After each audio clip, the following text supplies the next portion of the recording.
Welcome back. A good place to start our discussion of agency analysts is to talk about what an analyst is and what they actually do. I'm always surprised at some of the misperceptions about agency analysts that I hear. Everything from their being armed, and they aren't unless they're stationed in a war zone, to that they must be fluent in a foreign language or have an advanced degree. In reality, they don't.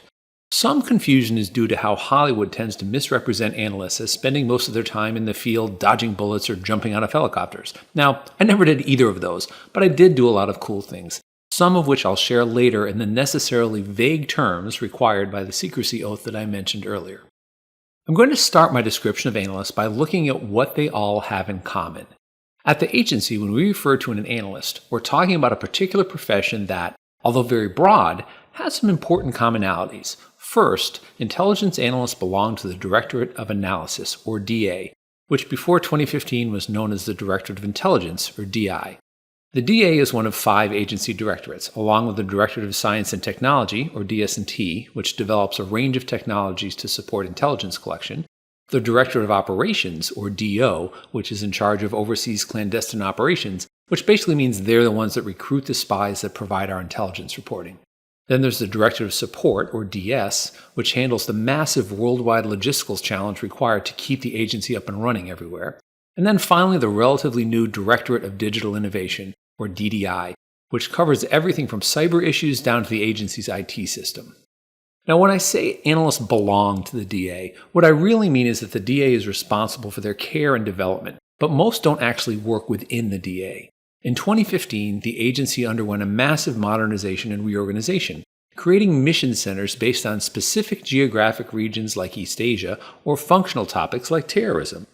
Most analysts sit within these centers, working side by side with their operational counterparts from the DO. Others are off on temporary rotation, like the ones I mentioned in my career overview. There are 2 more characteristics common to all agency analysts that I think are critical to highlight here. The first is that an analyst's job is to inform policy, not to make it. As an analyst, I provided U.S. policymakers with information to help them make informed decisions, but I didn't get to tell them what I thought those decisions should be. As an agency official, I didn't get a vote. I often interviewed analyst candidates who didn't understand this fundamental aspect of the agency, and when I asked them why they wanted to work at the CIA, they'd say something like, "Well, I really disagree with U.S. policy in the Middle East, so I want to fix that policy." The agency is absolutely not the place for that. I provided the best analysis I could, and my customers were free to factor it into their decisions or to ignore it completely, which they often did. Now, on rare occasions, I faced a very different problem, as my customers would ask me directly what I thought they should do, and in such cases, I had to politely remind them that that wasn't my role, even though I usually was dying to tell them exactly what I thought they should do. A closely related common characteristic is that analysts must be objective at all times. I could never let my personal biases or political preferences affect my analysis or the level of effort I put into serving customers. There were times when I completely disagreed with what U.S. policy was related to my account, but I had to check my opinions at the door when I came in each morning so that I could support that policy and its makers with the best analysis I could produce. This objectivity is at the core of every profession within the CIA, which is why the ridiculous conspiracy theories about the deep state are so galling to the intelligence professionals who literally put their lives on the line for policies and people they don't agree with, because that's the oath we all took. I'll say more about this later when I talk about the challenges of being an analyst. All analysts must develop and demonstrate a common set of skills or knowledge, also known as expertise, that forms the foundation of what it means to be an analyst. I think expertise has 5 main components. I'm going to walk through them here now, and I'll come back to them later when I talk about what agency recruiters look for in potential analysts. The first element of expertise is substantive knowledge. In other words, you have to know a lot about the subjects you follow, which are referred to in the agency as accounts. If you're an analyst covering the politics and policies of country X, you need to have an in-depth knowledge of its government, history, culture, and foreign relations. Some analysts work on the same country their entire career and become world-class experts. Others, like me, move from one account to another every few years, developing a strong understanding of each account, but relying on those world-class experts when needed to provide the depth that only a decade or more of intensive study can produce. Substantive knowledge includes an understanding of information that's publicly available, plus the specialized and sensitive information accessible only by people with security clearances. The second element of this expertise is analytic tradecraft, the methodology analysts use when they, analyze something. It includes everything from how to think critically and create and support logical arguments to how to conduct research in a classified environment. Teaching such tradecraft used to only occur within the walls of the intelligence community, even after completing a PhD in political science, for example. With a national security focus, I had never received even a minute of instruction on analytic techniques. Now there are entire academic programs built around analytic tradecraft. And of course, you'll be able to take plenty of relevant courses through Proficiency 1 in the future, taught by former practitioners like me. The third element of expertise is one that others might include as part of tradecraft, but I break it out because it's so important, and that's writing, probably the single most critical skill for any analyst. How well you can write largely determines your success as an analyst and drives your overall productivity. Because of the centrality of writing to the analytic profession, I'm going to give you a very important piece of advice. If you didn't like writing research papers in college, then my God, whatever you do not apply to be an agency analyst. It's all about the writing, and if you don't enjoy it and you aren't good at it, being an analyst will be a miserable experience. I'll say more about writing when I get into the different types of products that analysts produce in the next section. The fourth element of expertise, as I see it, is briefing, the ability to give a focused, effective oral presentation.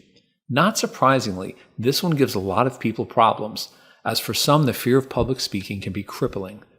I was a horrible briefer when I started at the agency, in part because I had almost no experience giving presentations. Fortunately, I've found that young adults coming out of school now have much more experience, although this doesn't always translate into greater ability. Because of how agency analysts are assessed for promotion, you won't be able to get away with being an amazing writer but a horrible briefer. Analysts are expected to demonstrate all elements of expertise, particularly to rise to the more senior levels. So if you hate giving presentations and are not good at them, either commit to getting better, like I did, or prepare to have a really tough time as an analyst. The fifth element of expertise, organizational acumen, is very different than the other four. I define it as knowing how to get stuff done in the agency and across the intelligence community. It requires developing a working knowledge of other directorates and agencies, building a network of reliable contacts, and establishing a reputation for professionalism. You'll need organizational acumen to do everything from knowing whom to ask for help with an administrative problem to driving intelligence collection systems that produce the information you need to answer critical analytic questions about your account. This element is based more on effective interpersonal skills than the other four are and relates directly to what I'll be saying later about the importance of being able to work as part of a team. Beyond these elements of expertise, the really good analysts have a few other important characteristics in common. The first of these is a strong intellectual curiosity, a desire to learn all there is to know about a subject. The best analysts I worked with all loved to geek out about the accounts they covered and to dive as deep into the minutiae of politics and personalities or weapon systems and trade deals as possible. They also tended to be lifelong learners, both in terms of taking formal training and doing plenty of self-directed reading. Another trait of good analysts is humility, the ability to admit that as much of an expert as they might be, they could be wrong. Falling into the mindset that you know everything and that you can dismiss data and people that don't match your worldview is a recipe for disaster as an analyst. Humility allows analysts to keep an open mind and to welcome the exploration of inconvenient information and dissenting views. A third trait I would call graciousness, which I see in this context as the ability to show kindness, courtesy, and patience to others.